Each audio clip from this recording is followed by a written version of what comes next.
Bonjour, aujourd'hui je te propose une vidéo sur la préparation des étuis afin d'effectuer un rechargement pour le TLD ou le Precision Rifle. Dans ce tuto, je vais préparer un calibre 338 Lapua Magnum spécifiquement pour le tir longue distance. Tu vas pouvoir découvrir le type d'outil que j'utilise, ma méthode et mon process. Je te rappelle qu'il existe énormément de méthodes, presque autant que de personnes qui rechargent.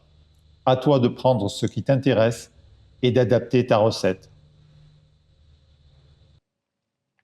Pour préparer ces étuis, je vais utiliser une fraise de puits d'amorce, un ébavureur de l'évent d'amorce, une brosse métallique, un kit de tournage de collet KM Shooting, un jeu de bushing et d'expander de la marque française TPM, un outil de recalibrage à bushing également de la marque TPM, de la graisse, une brosse de nettoyage et enfin un trimmer reading afin d'ajuster la longueur des étuis. Pour la préparation et le suivi de ce rechargement, je vais utiliser le logiciel GRT. J'ai saisi dans le logiciel la longueur de mes étuis en millimètres, la longueur hors tout de la munition, après avoir fait la mesure de la prise de rayure. J'ai également noté le pas, ici 9 à 1, soit un tour tous les 9 pouces, la masse du projectile, qui sera une balle Hornady A-type match en 300 grains, la longueur du projectile, la profondeur du siégeage, ainsi que toutes les informations sur le bot tail. Au fur et à mesure de l'avancement des opérations, je vais noter sur ma fiche de suivi de rechargement chaque opération effectuée, ainsi que les dimensions du bushing de l'expander utilisé. À ce niveau de préparation, j'ai uniquement fait un désamorçage. Je vais donc préparer l'étui pour siéger une balle Hornady A-type match en 300 grains. Je vais commencer par le fraisage du puits d'amorce. Sur cet étui Peterson, il s'agit d'un modèle Large Rifle. J'ai monté la fraise sur une visseuse basique. Je vais insérer la fraise dans le puits d'amorce, puis la faire tourner pendant 2 à 3 secondes. Il n'y a aucun risque de fraiser plus profond que nécessaire, car la fraise est équipée d'une butée d'arrêt. Le fraisage est terminé, le puits d'amorce est maintenant parfaitement alésé. Je coche donc sur ma fiche de suivi, cette opération est terminée. Je vais passer maintenant à l'ébavurage du puits des vents, appelé également flash hole. Pour cette opération, je vais utiliser un ébavureur de la marque KM Shooting d'un diamètre de 0,080 pouces. Tu devras choisir le diamètre de cette fraise en fonction des étuis que tu vas utiliser.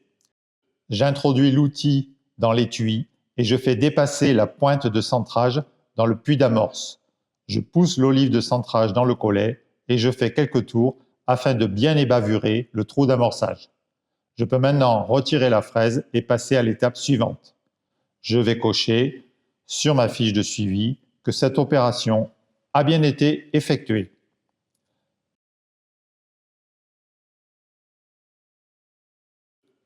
Je vais maintenant passer au tournage du collet. Je vais utiliser le kit de tournage KM Shooting avec un shell holder numéro 25 et un pilote pour le calibre 338.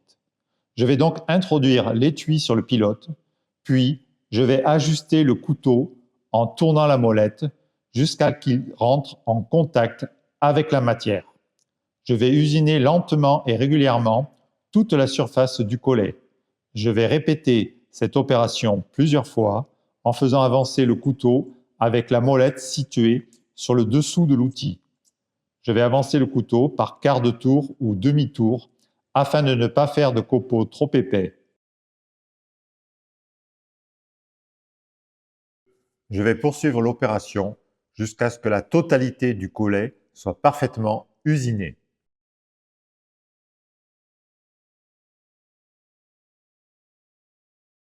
Pour procéder au contrôle de l'épaisseur du collet et à la mesure de concentricité, je vais dévisser la molette d'1 tour et demi afin de libérer le couteau.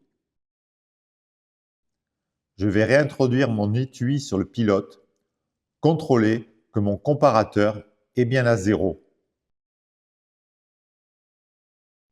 Je vais faire tourner mon étui maintenant tout doucement afin de contrôler l'épaisseur et la concentricité sur toute la surface. Comme tu le vois, l'écart est très faible puisque j'ai plus ou moins 1 ou 2 millièmes de pouce d'écart. Je retire maintenant l'étui du shell holder en desserrant l'écrou et je coche sur ma fiche que l'opération tournage du collet a bien été effectuée.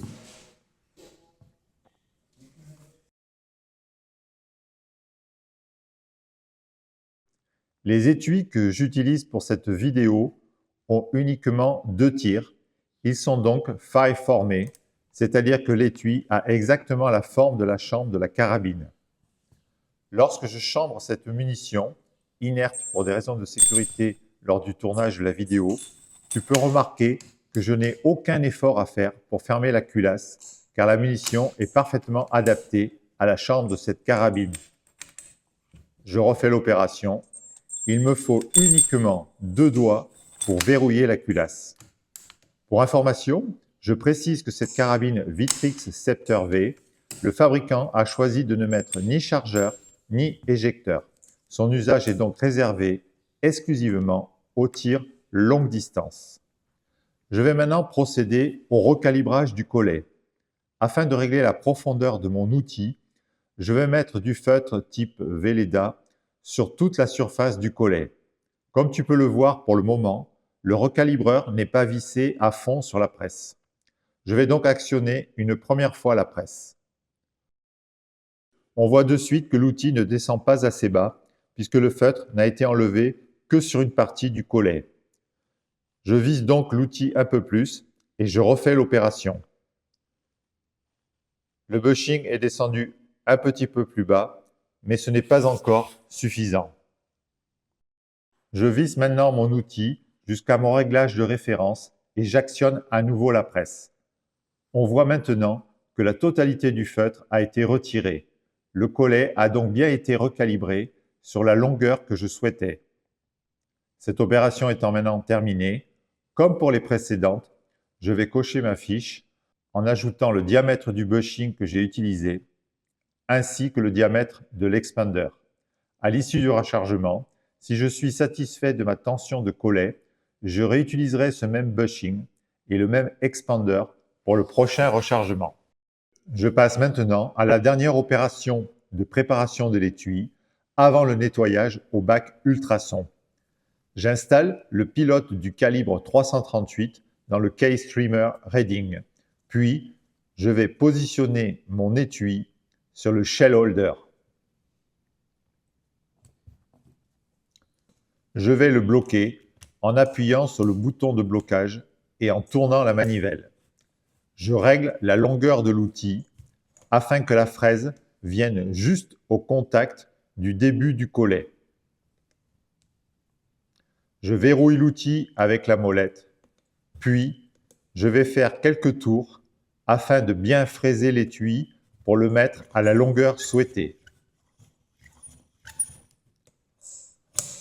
Pour le sortir, j'appuie sur le bouton et je déverrouille le shell holder.